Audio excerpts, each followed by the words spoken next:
Et on a mis à l'honneur les femmes. On a dit que la première équipe était une équipe mixte. L'étape Apollinaire, ils étaient donc partis à 3h du matin de Luxeuil-les-Bains. 4e étape, la Chambre qui nous accueille.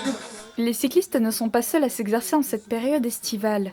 Leurs confrères pédestres s'en donnent aussi à cœur joie. L'organisation En Marche avec la Fédération française d'athlétisme, nommée La France en courant, ouvre une étape de sa 34e édition à la Chambre. Mais d'où vient la création de cette course grand format ? Un autre événement de même discipline l'aurait-il inspiré ? J'ai fait le premier Paris-Dakar en 84-85, d'où est né le Tour de France en courant, après avoir découvert cette épreuve-là. Le pain et le sport des sucres lents, c'était dans cet esprit-là.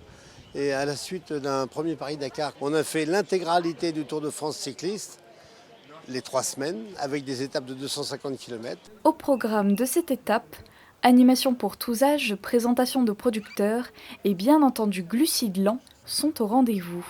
L'événement compte en effet sur le soutien des boulangers de France pour alimenter les compétiteurs. En attendant les coureurs, étant donné qu'on véhicule également l'artisanat, on a différents stands avec un potier, avec quelqu'un qui fait les vitraux, avec un tourneur sur bois. Bien sûr, on y fabrique du pain. Les coureurs vont arriver d'ici 17h, 17h30. Une fois que toutes les équipes sont là, on fait la proclamation des résultats à 18h. Proclamation des résultats auxquels, bien sûr, est conviée la municipalité. Et puis après, il y a le petit pot que nous offre la municipalité, le repas également par la municipalité. Enfin, un rythme de vie calculé minutieusement pour un départ aux aurores. Alors nous, ce soir, on va dormir ici, puisqu'on est une équipe de 8 coureurs. Il y a une équipe qui part, elle, beaucoup plus loin, à 50 bornes d'ici, 50 km, pardon. Et nous, on va dormir d'ici parce qu'on part demain d'ici à 3h du matin. Donc le programme, c'est que là, on va récupérer, on va aller se doucher. On remercie la municipalité de nous accueillir et nous mettre à disposition la salle. Et ensuite, on va manger tous ensemble avec toutes les équipes.